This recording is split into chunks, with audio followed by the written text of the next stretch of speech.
बिलावल भुट्टो ने नवाज शरीफ का मुआजना बानी MQM और अशरफ गनी से किया है। क्या ये मुआजना बनता है?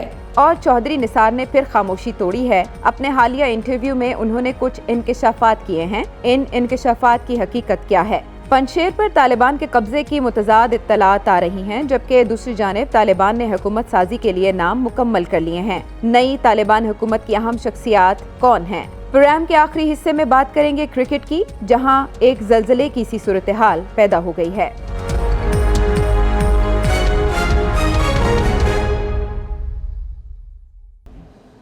अस्सलाम वालेकुम, नजम सेठी शो में खुश आमदेद। मैं हूं सैयद आयशा नाज। मेरे साथ मौजूद हैं नजम सेठी साहब। अस्सलाम वालेकुम। नजम सेठी साहब, सलामती आपने भेज दी जो आपको देख रहे हैं, लेकिन पंजाब की सतह पे समझ नहीं आ रही कि सलामती कब होगी। मैंने बिलावल भुट्टो जरदारी और चौधरी निसार अली खान साहब के हवाले से आपसे बात करनी थी, लेकिन ये चेंज किस लिए? और ये भी इतलात है कि इस बार तो उस्मान बुज़दार साहब ने वफाक को कंसल्ट करना भी मुनासिब नहीं समझा इन चेंजेस के बारे में। आपका कहने का ये मतलब है कि Wasim Akram plus plus plus plus plus. Ayesha, चले आज मुख्तसर सी बात कर लेते हैं, कल ज़्यादा इससे लंबी बात करेंगे। बड़ी इंटरेस्टिंग चीज़ ये है कि ये जो तब्दीली आई है, ये मेरा ख़्याल है एस्टेब्लिशमेंट की तरफ से धक्का दिया गया है कि जो लोग बाहर गए हैं और जो लोग नए आ रहे हैं। और अभी यहाँ पंजाब के अंदर भी इस्टेब्लिशमेंट के रिप्रेजेंटेटिव्स की तब्दीलियाँ हुई थी 2-3 महीने पहले, तो ये उसका नतीजा है। दूसरी बात मैं ये कहूँगा कि ये जो IG साहब आए हैं, ये 3 साल से खुले लाइन में हैं और इनकी रेपुटेशन यही है कि ज़बरदस्त बड़े ऑनेस्ट और कॉम्पिटेंट अफसर हैं और इसीलिए उनको यहाँ नहीं लाया गया। फिर इनके बारे में ये भी वसीम अकरम प्लस और उनके जो साथी हैं इनके बारे में ये था कि एक्स IGP आफ्ताब सुल्तान साहब, जो कि 2013 में IG से पंजाब के कुछ 3-4 महीने के लिए, फिर उसके बाद इंटेलिजेंस ब्यूरो के हेड बन गए, IB के हेड बन गए। ये उनके करीब रहे हैं, इसलिए इनके ऊपर एक दाग था, क्योंकि जाहिर है वो नवाज शरीफ साहब का दौर था, तो PTI के जहन के अंदर यही था कि ये तो करीब रहे हैं उस शख्स के जो कि नवाज शरीफ साहब के लॉयलिस्ट था। तो ऐसी बात नहीं थी। आफ्ताब सुल्तान बड़े कॉम्पिटेंट और प्रोफेशनल IG थे। मैं इसलिए ये कह सकता हूँ क्योंकि उन्होंने मेरे साथ भी काम किया है। जब मैं CM था इंटरिम गवर्नमेंट का, तो मैं उन्हीं लेके आया था एज IG पंजाब, और इसीलिए लाया। Solid, non controversial and honest. तो इसलिए तो अब मैं समझता हूँ ये बहुत अच्छी तब्दीली है। और चीफ सेक्रेटरी साहब जो बने हैं वो भी इस्लामाबाद से आए हैं। वो भी कोई इतनी अहम मिनिस्ट्री में नहीं थे, मगर इंडस्ट्रीज़ की मिनिस्ट्री आजकल कोई ख़ास उसकी अहमियत नहीं है। कॉमर्स ज़्यादा इम्पोर्टेंट है एंड सो ऑन। मगर ये 2 अच्छी अपॉइंटमेंट्स हैं। अब सवाल आशा ये है कि कितनी देर चलेंगे, इनका टेन्योर कितनी देर का होगा। हाँ, और इसकी डिटेल्स तो अब आप कब, फिर मेरा ख्याल आगे जाके किसी बात बताएंगे अगले प्रोग्राम में कि कब, कैसे, क्यों और किस लिए ये चेंजेस की जा रही हैं। और इतनी जल्दी चेंजेस हम समझ रहे थे शायद ठहर गए हैं, क्योंकि नाम गनी साहब भी आए थे तो बहुत तारीफ़ करते थे वज़ीर आज़म, लेकिन अब अच्छा सेठी साहब, जब PDM बनी तो तभी ये कहा जा रहा था कि एक गैर फितरी इत्तेहाद है, राइटिस्ट लेफ्टिस्ट सब इकट्ठे हो गए हैं, कभी भी ये टूट सकता है इत्तेहाद। वही हुआ, पीपल्स पार्टी उससे निकल गई, लेकिन पीपल्स पार्टी निकलने के बाद भी ना PDM ना नून लीग दोनों को बख्श नहीं रहे। और अभी बिलावल भुट्टो जरदारी की ये स्टेटमेंट कि इस मुल्क में अशरफ गनी कामयाब नहीं हो सकता, इससे क्या मुराद है? हाँ, उन्होंने मेरा ख्याल कल ये बयान दिया है और हवाला यही दिया है कि इशारा नवाज शरीफ साहब की तरफ किया है जी। ऐसे ही है ना जी, मतलब लफ्ज़ तो इस्तेमाल नहीं करना चाहिए, मगर भगौड़ा इशारा इसी तरफ है जी। ऐसे ही है ना कि चले गए थे यहाँ और गनी भी फ्लड, तो उनका इशारा ये है कि Nawaz Sharif has flood from country.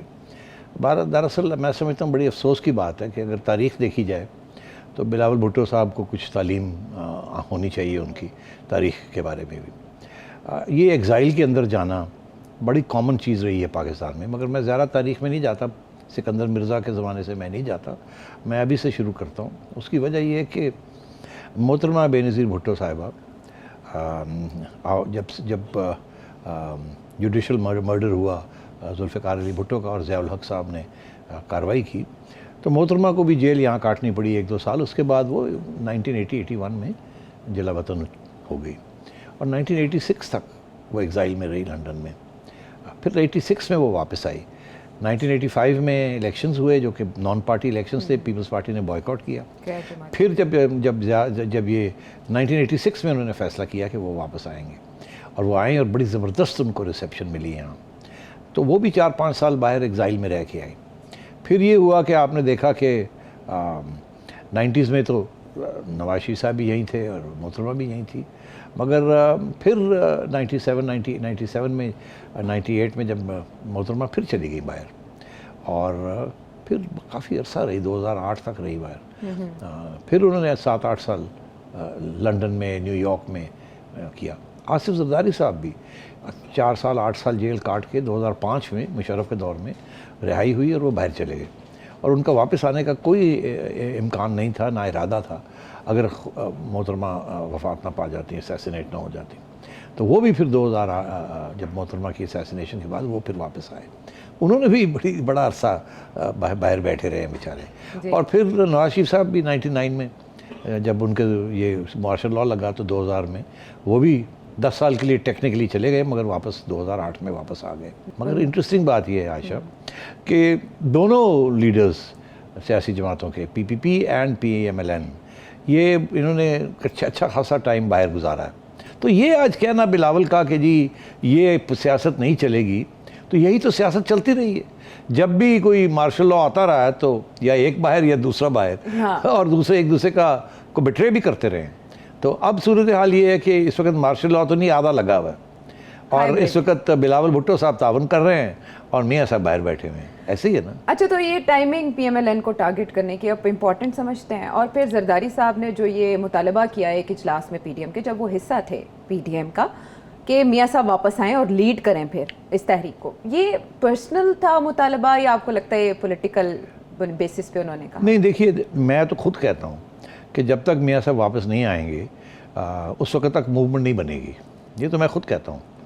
तो ये बिलावल का ये कहना इज़ नॉट सरप्राइजिंग। मगर बड़ी इंटरेस्टिंग बात यह है कि आप फिर बिलावल ख़ुद भूल गए हैं कि जरदारी साहब भी कुछ अरसे के लिए while he was president of Pakistan वो दुबई चले गए थे और उससे पहले भी बाहर रहे हैं, 1.5 साल बाहर रहे थे जब मियाँ साहब की हुकूमत थी यहाँ 2013 के बाद, जब ये कराची के अंदर ऑपरेशन वगैरह हुआ और जरदारी साहब काफ़ी गरजे थे कि जी हमारे साथ ज़्यादती हो रही है ये वगैरह, फिर 18 महीने के लिए बाहर चले गए थे। तो ये आना जाना तो इन लोगों का रहता है और फ्रैंकली जो भी ये बात कहते हैं हमें थोड़ा सा नमक छिड़कना चाहिए उसके ऊपर कि पता नहीं ये सही भी है कि नहीं है। अच्छा, नमक छिड़कना चाहिए, जायज़ा अहवाल का कि क्या है। लेकिन वो बार बार नून लीग से जैसे शिकवा है, उनका ये कहना था कि अगर हमारे साथ धोखा ना होता तो हम चेंज कर सकते थे, तहरीक अदम एतमाद आ जाती पंजाब में भी और वफाक में भी।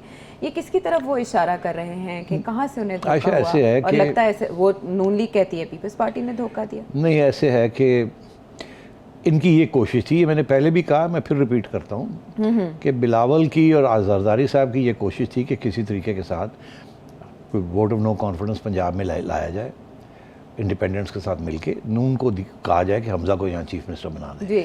और उसके बाद खुद कहते हैं कि पहले यहाँ करते फिर हम इस्लामाबाद में हमला करते, और जब इस्लामाबाद में हमला करते इसी तावन के साथ तो वहाँ बिलावल को प्राइम मिनिस्टर बनाया जाता। तो ये इनके जहन में ये था कि हम ये इस तरीके से आगे बढ़ेंगे। अच्छा। मगर क्योंकि नून लीग ने घास नहीं डाला इस फार्मूले को कि यार ये अब इस्लामाबाद में बैठ जाएंगे तो फिर क्या रह के गया, तो इसीलिए नाराज़गी भी है। फिर इन्होंने ये सोचा कि अच्छा फिर अब तो हमारी कोई स्कोप नहीं रही, और मेरा ख्याल है ये शायद एक स्टेज पे पीपल्स पार्टी वाले कन्विंस करने की कोशिश कर रहे थे इस्टेब्लिशमेंट को कि आप फिक्र ना करें, अगर हम इस्लामाबाद में होंगे तो आपका ख्याल रखेंगे, हमारा आपके साथ तो कोई प्रॉब्लम नहीं है ना, मेरे वाले साहब तो बड़े अच्छे तरीके से आपके साथ डील कर रहे हैं, और नून को यहाँ जो ना कि पंजाब में शंट कर देना। तो इसलिए अब उनकी नाराज़गी इसी बात की है कि उनके ऊपर तनकीद आ रही है, उनके अपने लोग और नून लीग के लोग और बाकी लोग भी और PTI भी सारे ये कह कि जी ये इस्टेब्लिशमेंट को खुश करने के खाते खोले हुए इन्होंने। और तो मेरा ख्याल है वो अपने क्रिटिसिज्म जो अपने ऊपर आ रहा है उसको डिफ्लेक्ट करने के लिए ये इन्होंने फोकस कर दिया है नवाज शरीफ के ऊपर। शहबाज के साथ इसलिए नहीं कर रहे क्योंकि इनकी ये भी कोशिश है कि किसी तरीके के साथ शहबाज को भी हम अपने कैंप में ले आएँ जो कि प्रो इस्टेब्लिशमेंट कैंप है इस वक्त, और फिर हम मिल के कुछ और इस्टेब्लिशमेंट साथ मिल के अगर कोई ऑप्शन निकलनी है इमरान खान के ख़िलाफ़ तो वो हम दोनों ही प्रोवाइड कर सकते हैं। नवाज शरीफ ऑप्शन नहीं प्रोवाइड कर सकता, इसलिए नहीं कर सकता बिकॉज इस्टेब्लिशमेंट नहीं एक्सेप्ट करेगी। और बिलावल को, जरदारी साहब को और शहबाज शरीफ साहब को इस्टेब्लिशमेंट एक ऐसी सूरत हो सकती है कि किसी स्टेज पे एक्सेप्ट कर ले, अगर उनका ये ख्याल है इस्टेब्लिशमेंट का कि इमरान खान की अब फारग करने का वक्त आ गया है या हमारे पे मजबूरी है कि हमें उसको फारग करना, मगर क्योंकि वो भी वक्त आया नहीं है तो नून लीग तो जाहिर है मियाँ साहब तो इस किस्म की सोच को एक्सेप्ट नहीं करते। तो ये बिलावल सारा वक्त इस किस्म की बयानबाजी करते रहते हैं और नून लीग को हदफ तनकीद उन्होंने बना रखा है। अब आपने एस्टेब्लिशमेंट को खुश करने की बात की, इससे याद आ गया चौधरी निसार साहब का इंटरव्यू कि उनसे जब पूछा गया कि ऐसा जैसे आप इस्टेब्लिशमेंट को हमेशा खुश करते रहे क्योंकि सबके खिलाफ केसेस बने, चौधरी निसार साहब जो हैं वो महफूज रहे। ज़रा सुनवाते हैं उनका क्या कहना, तो उसके बाद बात को आगे बढ़ाते हैं।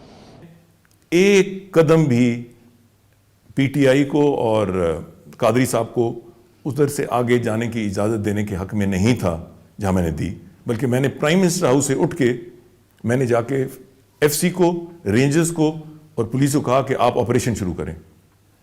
मैं पंजाब हाउस पहुंचा तो पीछे प्राइम मिनिस्टर ने पीटीआई और तायल कादरी को रेड जोन में दाखिल की इजाज़त दे दी। मैंने तो इस पर इस्तीफा दे दिया था।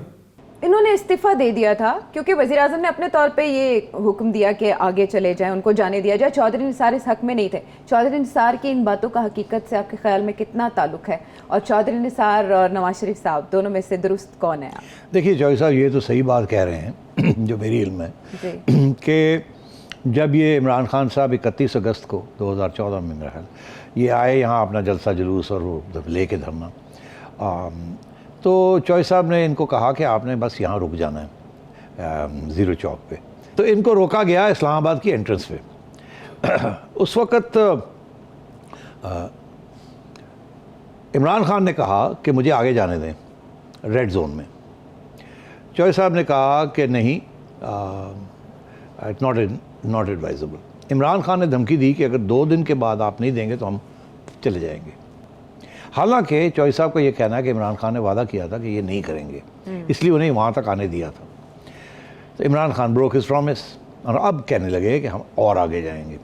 तो चौधरी साहब ने प्राइम मिनिस्टर को फ़ोन करके कहा कि मैं इनको आगे नहीं जाने दूंगा, इसने मेरा वादा तोड़ दिया मेरे साथ एंड इनको यहीं रोकूंगा मैं। तो आगे से सवाल जवाब ये हुआ कि अगर ये कोई गड़बड़ हो गई आप कैसे रोकेंगे? तो खुद कह रहे हैं कि मैंने रेंजर्स और पुलिस तैयार की हुई थी। तो इनका ये कहता कि मैं रोक लूँगा, ऐसी की तैसी कर दूँगा, मतलब पंजाबी टंगा तोड़ देंगे, टीयर गैस मारूंगा, ये करूँगा वो करूँगा, तो आप मेरे पे छोड़ दें। अब उस वक्त सिचुएशन ये थी कि प्राइम मिनिस्टर को लोग जो एंटी निसार लॉबी है वो भी थी ना, वो प्राइम मिनिस्टर को ये एडवाइस दे रही थी कि ना ये ना होने दें, अगर यहाँ तशद्दुद हो गया और लाशें आ गई तो हम गए, मार्शल लॉ लग जाएगा। तो सेठी साहब उसमें चौधरी निसार की वफादारी पे भी कोई डाउट? इसीलिए अच्छा, क्योंकि चौधरी साहब के जो फैमिली है इज़ मिलिट्री फैमिली। चौधरी साहब के एल्डर ब्रदर जो थे वो चीफ ऑफ जनरल स्टाफ भी रहे थे और उस वक्त भी चीफ ऑफ जनरल स्टाफ थे जब मुशर्रफ साहब नवाज शरीफ ने एक्शन लिया था 99 में। तो बात ये है कि हमेशा ये शक था कि ये फ़ौज के बड़े करीब है मेरे, और फैमिली भी सारी करीब ही है। तो ये जो लोग चौधरी निसार को पसंद नहीं करते थे आयशा, उन्होंने फिर मियाँ साहब को ये कहा किसी मौका ना दिया जाए, ये ना हो कि चौधरी साहब को खुद ना पता हो और कोई इनको कह रहे हो कि नहीं नहीं ये करें वो करें, या चौधरी साहब को पता है या ये साजिश है या वो नादान है, इसके साथ बड़ा फड्डा पड़ जाना है, कोई ना कोई मर जाना है होते, और फिर फ़ौज ने मूव इन कर जाना है और रेंजर्स होंगे। और ये जिस मूड में है शायद वो चाहते हैं कि 1-2 लाशें निकलें इमरान खान, तो इसलिए बिल्कुल ये ना करें, आप इन्हें इजाज़त देने के आगे आ जाएं और इनको अकोमोडेट करें कि बिल्कुल ना रोकने की कोशिश करें इनको। तो चौधरी साहब का और मियाँ नवाज शरीफ साहब का इस चीज़ के ऊपर इशू बना और चौधरी साहब ने कहा ये फिर क्या बात हुई, इंटीरियर मिनिस्टर मैं हूँ, मैं जिम्मेदारी लेने के लिए तैयार हूँ, आप मेरी बात नहीं सुन रहे। चौधरी साहब को भी मेरा ख्याल है पता था कि मेरे खिलाफ पूरा वहाँ जो लोग बैठे हुए हैं वो कान में भर रहे हैं कि नहीं नहीं नहीं नहीं ये तो साजिश है। पीएम नवाज शरीफ साहब का फैसला अच्छा निकला ना कि कोई डेड बॉडीज़ नहीं थी, ये लोग आगे गए, इन्होंने टीवी शीवी ये वो हर किस्म की कोशिश की प्रोवोक करने की, मगर प्रोवोकेशन नहीं हुई, कोई डेड बॉडीज़ नहीं निकली और इवेंचुअली फिर जो ये धरना जो था जो हमने देखा वो आपने देखा वो हुआ। अच्छा वो तो इसलिए मैं समझता हूँ कि मगर ये जो बात है ना कि रेजिग्नेशन क्यों दिया, ये एक इशू है, और भी बहुत से इश्यूज थे मियाँ साहब के दरमियान और चौधरी निसार के दरमियान, और बाद में भी ये इश्यूज काफ़ी सारे बनते रहे on question of handling Karachi, कैसे हैंडल करना है, पीपल्स पार्टी के साथ कैसे तल्लुकात हैं, so on and so fourth. ठीक है। अच्छा, उन्होंने इसमें क्लैरिफाई भी किया कि उन्हें कहा जाता है कि वो इस्टेब्लिशमेंट को फेवर देते रहे, लेकिन ऐसा नहीं है। उन्होंने इस्टेब्लिशमेंट के साथ जहाँ जहाँ मामला बिगड़े वहाँ वही बोले और कोई नहीं बोला नवाज शरीफ साहब की पार्टी में से। उस पर एक अलग बहस है।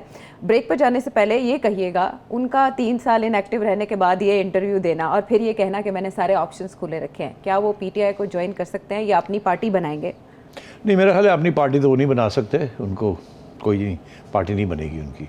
पीटीआई को ज़रूर ज्वाइन कर सकते हैं, उनके इमरान खान साहब के तल्लुकात भी हैं, इकट्ठे कॉलेज स्कूल में भी पढ़े हैं, और बिल्कुल ज्वाइन कर सकते हैं और वो अपने ऑप्शंस ओपन रखेंगे। नून लीग में उनका जाना अब मुमकिन नहीं है, बिल्कुल मुमकिन नहीं है। और मतलब है कि चौधरी साहब भी बड़े वो है ना जी, और उधर मियाँ साहब भी वैसे स्टिफ नेक, तो दोनों पर्सनैलिटीज़ ऐसी हैं कि अब एक दूसरे को दूर ही रहेंगे। तो अब बस मैं ये कह दूँ आपको ज़्यादा से ज़्यादा कि चौधरी साहब के बड़े प्रॉब्लम्स थे विद नवाज शरीफ, मरीम के साथ भी थे, क्योंकि मरीम एंटी एस्टैब्लिशमेंट बातें करती थी, और चौधरी साहब का ये था कि मरीम जो है मिसलीड करती है नवाज शरीफ को। नवाज शरीफ तो कभी भी इतने एंटी एस्टैब्लिशमेंट नहीं थे जितने हो गए हैं, और ये जो मरीम है ना, ये जो है ना, और परवेज़ रशीद और मरीम और ये लोग हैं जो गड़बड़ कर रहे हैं, तो उन्होंने अपनी ये जो सोच थी वो छुपाई नहीं रखी, वो ठीक थी, सबको पता था कि चौधरी साहब यही सोचते हैं कि मरीम और परवेज़ रशीद। और बाय द वे ये भी मैं कह दूं कि चलते चलते कि एक वक्त था कि शहबाज शरीफ साहब के भी किसी किस्म के कुछ ख्यालात थे। अच्छा, उनका भी तज़किरा आपने कर लिया और आपने कहा कि नून लीग में वापसी के इम्कानात नहीं है, लेकिन जब तक शहबाज शरीफ साहब हैं चांस थोड़ा बाकी रहने दें। ब्रेक के बाद नाजरीन हम वापस आते हैं।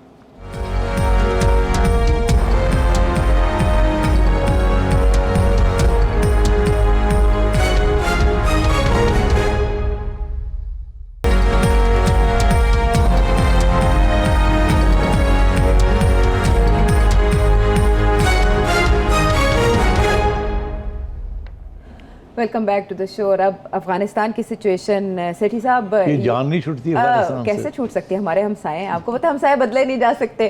अच्छा, उधर नई गवर्नमेंट का ऐलान मुतवक्के था आज, लेकिन कुछ डिलेज हैं, मुशावरत का अमल अभी मुकम्मल नहीं हुआ। बहरहाल नाम सामने आ गए हैं, तजवीज़ कर दिए गए हैं, मंजूरी भी उनकी दे दी गई है। मुल्ला मोहम्मद हसन अखवान जो हैं वो नए सरबराह मुमलिकत होंगे। सिराजुद्दीन हक्कानी साहब हैं वज़ीर दाखिला तजवीज़ किए गए हैं। मुल्ला अमीर खान मुत्तकी हैं वज़ीर ख़ारिजा। मुल्ला याकूब जो मुल्ला उमर साहब के साहबजादे हैं वो वज़ीर दिफा हो सकते हैं। ये अनाउंसमेंट का कहा जा रहा है कि 9/11 को, यानी 9 सितंबर को ये की जा सकती है, 11 सितंबर को। अच्छा, क्वेश्चन पंजशेर का सबसे अहम है। पंजशेर एक ऐसी जगह थी जहां तालिबान अभी तक ऑक्यूपाई नहीं कर सके थे, लेकिन अब ये दावा किया जा रहा है कि उन्होंने वहां गवर्नर हाउस पे अपना परचम लहरा दिया है और उसे फतह कर लिया। दूसरी तरफ हम जो शाह मसूद हैं, अहमद मसूद, उनके तरफ से ये इत्तलात देख रहे हैं या बयानात देख रहे हैं कि अभी उन्होंने उलमा की वजह से थोड़ा जंगबंदी पे अमल किया है, बट कब्ज़ा नहीं हुआ। ईरान ने जो इस पर प्रोटेस्ट किया है, आप समझते हैं कि वो बजा है ईरान का प्रोटेस्ट इस मामले के ऊपर? देखिए, ईरान का जो प्रोटेस्ट है ये बहुत अहम है जी। ईरान ने ये कहा है कि ये कानूनी तौर पे गैर कानूनी है। इंटरनेशनल लॉ के मुताबिक, ह्यूमैनिटेरियन लॉ के मुताबिक ये मिलिट्री टेक ओवर, ये गैर कानूनी है और ये नहीं होना चाहिए। अब बड़ी इंटरेस्टिंग है ये बात, किसी और ने इसके ऊपर तबसरा नहीं किया, ईरान ने किया। अब हमें एहसास है इस बात का कि ईरान के पुराने तल्लुकात हैं नॉर्दर्न अलायंस के साथ और पंजशीर वालों के साथ। ये आज की बात नहीं है, ये पुराने तल्लुकात हैं। ये यहाँ तक कि एक वक्त था कि जब अमेरिकन फोर्सेस तालिबान के ख़िलाफ़ शुरू किया 2001 में, तो उस वक्त नॉर्दर्न अलायंस के साथ जो सपोर्ट मिल रही थी अमेरिका और ईरान दोनों की मिल रही थी, हालांकि दे आर एनिमीज़। मगर यहाँ तालिबान की गवर्नमेंट को गिराने के लिए 2001 में दोनों ने नॉर्दर्न अलायंस जाके ये जो पंजशीर वाले हैं, अहमद शाह मसूद वाले लोग, इनको सपोर्ट किया था। तो ईरान का तो बहुत डेफिनेटली इंटरेस्ट है, एक ज़ुबान का भी है एंड सो ऑन। तो ये बहुत अहम है डेवलपमेंट, बिकॉज ईरान ये कह रहा है क्योंकि इसके बाद एक और बयान आया है, और वो ईरान के प्रेसिडेंट का बयान आया है। वो ये कह रहा है कि ये सब बातें ठीक हैं अपनी जगह पे, मगर फौरी तौर पे इलेक्शन करवाए जाएं अफ़गानिस्तान के अंदर। ये जो आप कर रहे हैं, ये मिलिट्री और ये वो, और ये जो बुरी हुकूमत भी आप बना रहे हैं, ये नहीं, इलेक्शन कराएं आप, ताकि सारी चीज़ जो हैं उनको रिप्रेजेंटेशन मिले। और ये जो जिस तरीके से आप आगे बढ़ रहे हैं, this is not right. Iran ने पहला, जिसे कहते हैं ना, पत्थर मारा है on this whole thing. This is very significant. और ये जो बनाई है इन्होंने इस वक्त, जिसकी आपने जिक्र किया कि जो लोग बनाए हैं, आयशा, इसमें 2-3 बड़ी सरप्राइजेज़ हैं। एक तो ये कि सारी दुनिया ये एक्सपेक्ट कर रही थी कि प्रेसिडेंट बनेंगे मुल्ला बरादर, मगर ऐसे नहीं हुआ। उनको डेप्टी बना दिया, नायब बन गए, नायब बना दिया। This is very important because सारी नेगोशिएशंस, सारे तल्लकात इंटरनेशनल कम्युनिटी के, ये जो ऊपर वाले 2 साहब हैं, अखुनज़ादा साहब और अखुन, इनके नहीं थे। ये तो कंदहार में दे वर रिलीजियस लीडर्स, जो तालिबान के थे। जो सियासी लीडरशिप थी that was with Mullah Baradar and others.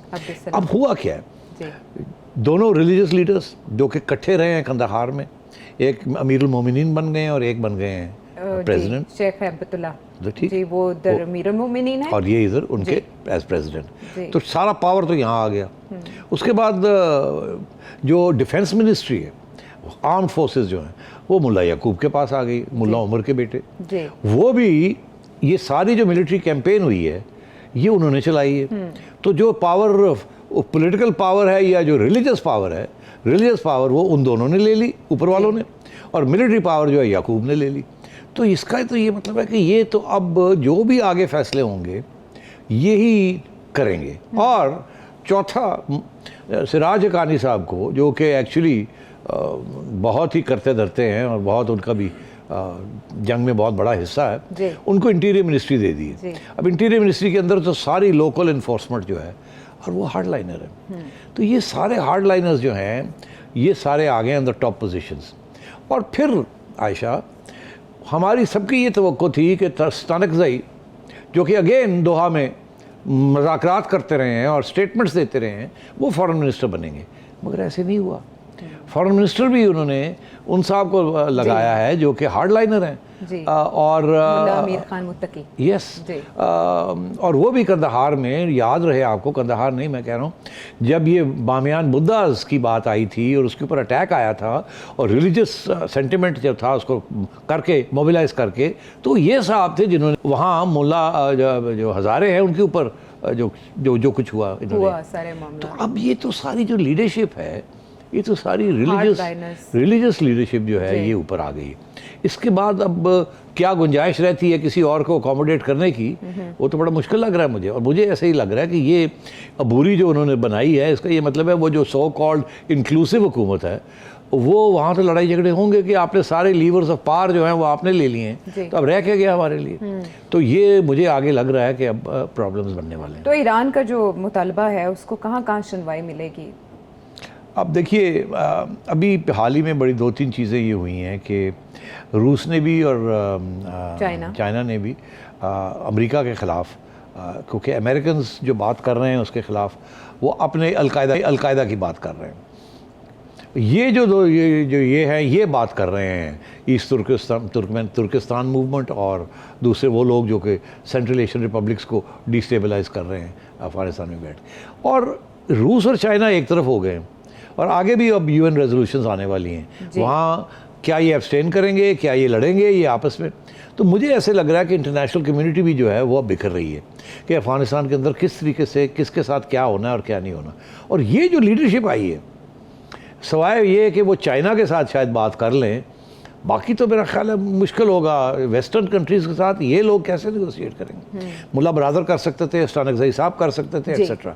और ये भी कि जो इस वक्त जो इनके जो फॉर्मल स्पोक्समैन हैं तालिबान के, उनको भी हटा दिया गया है और उनको बना दिया अमीरुल मोमिनीन का स्पोक्समैन या प्रेसिडेंट का स्पोक्समैन, और वो किसी और को अब लगा दिया as the minister of information. ये खबरें तो यही आ रही हैं। तो मैं समझता हूँ कि आगे गड़बड़ होने वाली है। हो सकता है कि शायद इसीलिए डिले किया हो कि इस तरह की तनकीद आ सकती है सामने, तो शायद अभी और चेंजेस हों आने वाले दिनों में जब होंगे। मगर आशा, ये जो सारे पावरफुल सारी जगह हैं वो तो ले ली इन्होंने ऑलरेडी, गुंजाइश नहीं छोड़ी। अब कौन सी all inclusive government, interim government बनाएंगे? कैसे बनाएंगे? ये कौन आएगा? अब्दुल्ला कहाँ जाएगा? करज़ई कहाँ जाएगा? रशीद दोस्तम कहाँ जाएगा? कानूनी कहाँ जाएगा? वगैरह वगैरह वगैरह बहुत से। और ये सारे इश्यूज अब खड़े हो जाएंगे। उनके लिए क्या रह गया? क्रम्स रह गए। किसी को हेल्थ दे देंगे, किसी को ये कर देंगे, और वहाँ भी जो सारी जो रिलीजियस पॉलिसीज़ हैं जो डिक्टेट करेंगी ये सारी मिनिस्ट्रीज़, फाइनेंस मिनिस्टर भी उन्होंने अपना वो लगाया जो कि you know is not part of the old हाँ, अब हमारे पास वक्त थोड़ा कम है। देखना ये है कि जब ये ऐलान होता है तो उस पर अमेरिका का भी क्या रद्द-ए-अमल सामने आता है, वो भी बहुत अहम होगा।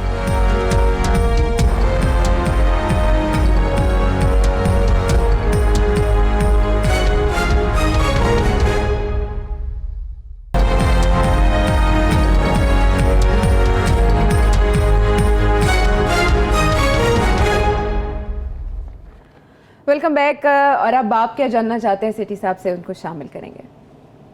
अस्सलाम वालेकुम जी, मेरा नाम वकास फ़ारूक है और मेरा सवाल है नजम सिटी साहब से। वकार यूनुस और मिसबाह हक ने जो इस्तीफ़ा दे दिया है, क्या ये रमीज़ राजा की वजह से है? और आप क्या समझते हैं सिटी साहब, करीब 3 T20 वर्ल्ड कप के ऐसा इक़दाम जो है, क्या ये अहमकाना नहीं है? बताएं ये इस्तीफ़े क्यों आए? अब न्यूजीलैंड का विज़िट है, उसके बाद T20 वर्ल्ड कप है, तो ऐसे में ये रेजिग्नेशन आए हैं, ये लिए गए हैं? रेजिग्नेशन आमतौर पे नहीं आते कहीं भी, कोई रिज़ाइन नहीं करता। तो काफ़ी अरसे से तनकीद हो रही है वकार के ऊपर भी और मिसबाह के ऊपर भी, बहुत से पहलू हैं इसके जी। तो मेरा ख्याल है कुछ इस किस्म की बात हुई है, मगर क्योंकि बहुत सीनियर लोग हैं, बहुत रिस्पेक्टेड लोग हैं, वकार भी और मिसबाह भी, तो उन्होंने फिर ये मौका दिया गया कि आप खुद अपना एक्सप्लेनेशन दें कि और आप कर दें। अब जो दिलचस्प बात यह है कि मिसबाह ये कह रहा है कि 24 महीने हो गए हैं मैं अपना परफॉर्मेंस रिव्यू कर रहा हूँ और मैं अब ये सोच रहा हूँ कि अब वक्त आ गया है मुझे अब रिज़ाइन करने का, और अपनी फैमिली के साथ टाइम गुजारना चाहते हैं क्योंकि वो बायोसिक्योर। अब ये कहना कि अभी न्यूजीलैंड और इंग्लैंड की टीमें यहाँ आ रही हैं जी, बहुत बड़ी अहम डेवलपमेंट है ये न्यूजीलैंड आ रही है, यहाँ 9 मैचेस खेलेगी, इंग्लैंड की टीम आ रही है 2 मैचेस खेलेगी। इस वक्त तो कंटिन्यूटी होनी चाहिए थी। और उसके बाद जिसको अपॉइंट किया उन्होंने, एक इंटरिम अपॉइंटमेंट न्यूजीलैंड टूर के लिए, उसके बाद इंग्लैंड की भी बात नहीं की उन्होंने कि ये सकलैन मुश्ताक को लगा दिया है और अब्दुल रज़ाक को लगा दिया। अब्दुल रज़ाक के बारे में ये कहना है कि वो जो डोमेस्टिक क्रिकेट में जो एक रीजनल टीम है उनको चला रहे हैं, वो काफ़ी अच्छी उसकी कारकर्दगी रही है। Razzaq is an intelligent cricketer also. और सकलैन की सबसे बड़ी एडवांटेज ये रही है कि एक तो खैर नेशनल परफॉर्मेंस सेंटर जो हमारा है, हाई परफॉर्मेंस सेंटर, वहाँ वो टॉप कोच हैं इस वक्त, और उन्होंने बहुत ट्रेनिंग की है इंग्लैंड के साथ। इंग्लैंड की क्रिकेट टीम को वो कोचिंग करते रहे हैं और उनके कोच भी रहे हैं, बॉलिंग कोच रहे हैं, तो वो, और इंग्लैंड में टाइम भी बहुत स्पेंड किया, तो वो इनके टेम्परामेंट को भी समझते हैं। तो ये हो सकता है इस वजह से उन्होंने सोचा हो कि होम ग्राउंड भी है और दोनों पहचानते भी हैं और ये दोनों टीमों को, और इसलिए इनको टेम्प्रेरी लगा दिया गया। दूसरी तरफ ये भी सुनने में आ रहा है, मैं I am not sitting inside so I don't know, ये भी सुनने में आ रहा है कि आगे जो मैचेस होने जा रहे हैं वर्ल्ड कप के, वो तो बड़े टफ होंगे। और इस वक्त सारे जो तबसरे हो रहे हैं वो यही हो रहे हैं कि टीम्स हो रहे हैं for world cup. Home ground तो और बात होती है, मगर वहाँ सिचुएशन तो डर के भागे आप ये कह रहे हैं। तो कुछ लोग ये इल्ज़ाम लगा रहे हैं कि उन्हें एहसास है कि आगे जाके गड़बड़ होनी है और फिर शुरू हो जाएगी कौम कि निकालो इनको, ये करो वो करो, तो उससे बेहतर यही है कि ये अच्छा टाइम है और खुदा हाफिज़ कर लिया जाए। और वकार का तो ये कहना है कि क्योंकि मिसबाह जा रहा है तो हम इकट्ठे आए तो हम इकट्ठे जा रहे हैं 2019 में। तो मैं समझता हूँ कि जो भी डेवलपमेंट हुई है, दोनों बड़े टॉप क्रिकेटर्स हैं, उनकी इज़्ज़त करनी चाहिए। हमें अगर उन्होंने ख़ुद ये फ़ैसला किया है तो बहुत अच्छा फ़ैसला किया है, और अगर उनको थोड़ा सा नज आउट किया गया है तो कोई बात नहीं, ऐसी कोई बात नहीं है, नज आउट होते हैं, वक्त आता है हर एक का, सारी उम्र के लिए कोई नहीं होता। और इनके दौरान जो परफॉर्मेंस टीम की रही है वो इतनी अच्छी नहीं रही जी, तो मेरा ख्याल है ये अच्छी डेवलपमेंट। उसके रीजंस भी तो हो सकते हैं ना कि अच्छी क्यों नहीं रही। अब टीम सिलेक्शन के ऊपर भी स्पेकुलेट किया जा रहा है कि वो इख्तलाफात भी हैं। आप सही कह रही हैं, बिल्कुल बड़ी नॉलेज है तुम्हारी, कमाल हो गया। सर आपको फॉलो करते रहे। अच्छा नहीं, वो बात ये सही कह रही हो कि इसके ऊपर भी इख्तलाफात हैं कि जो टीम सेलेक्ट हुई है, मेरा ख्याल है ना मिसबाह को पसंद आई होगी ये, ना वकार को पसंद आई होगी। इसमें 3-4 ऐसे लोग हैं जिनके ट्रैक रिकॉर्ड रिसेंट टाइम्स में इतना अच्छा नहीं है। जो आजम खान साहब का नाम बड़ा हाँ, वो इसीलिए क्योंकि वो उनका ख्याल है कि उनका स्ट्राइक रेट ठीक नहीं है, ये वर्ल्ड कप है, वर्ल्ड कप के अंदर समबडी लाइक फ़खर जमान उनको रिजर्व में लेके जा रहे हैं, मगर not part of the team. Shoaib Malik उनके ऊपर तो बड़े इस किस्म के सवाल खड़े हो रहे हैं। इसमें 3-4 प्लेयर्स ऐसे हैं जिनके ऊपर सवालिया निशान है, और हो सकता है उसके ऊपर डिसएग्रीमेंट भी हुई हो।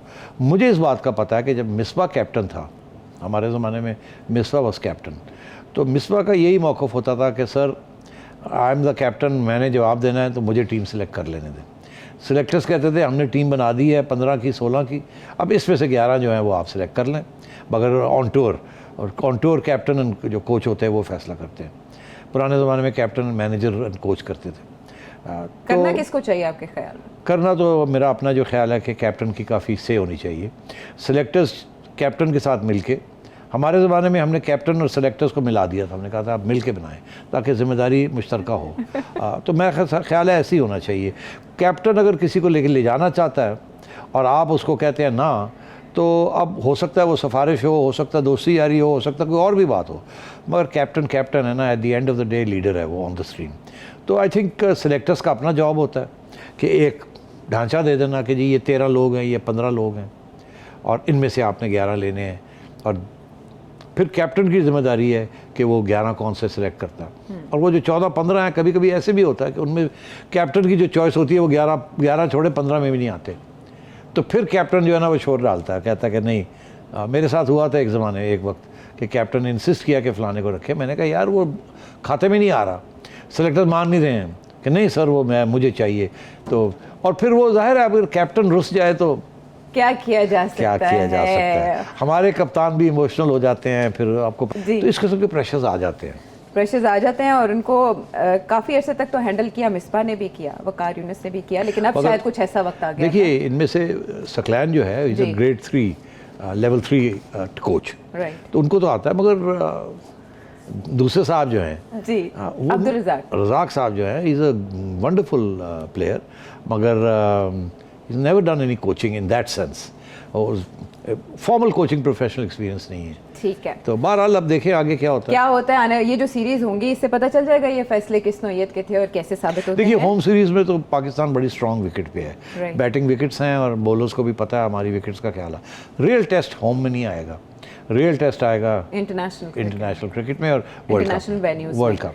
Very right. और देखना यह है कि अभी आने वाले दिनों में मजीद क्या इस तरह के और भी फैसले हो सकते हैं या नहीं, क्योंकि रमीज़ राजा साहब आए हैं बतौर चेयरमैन। तो इंटरेस्टिंग बात यह है कि रमीज़ राजा साहब भी चेयरमैन नहीं बने, मगर वो इनफॉर्मली सारे फैसले वो कर रहे हैं। Right, very right.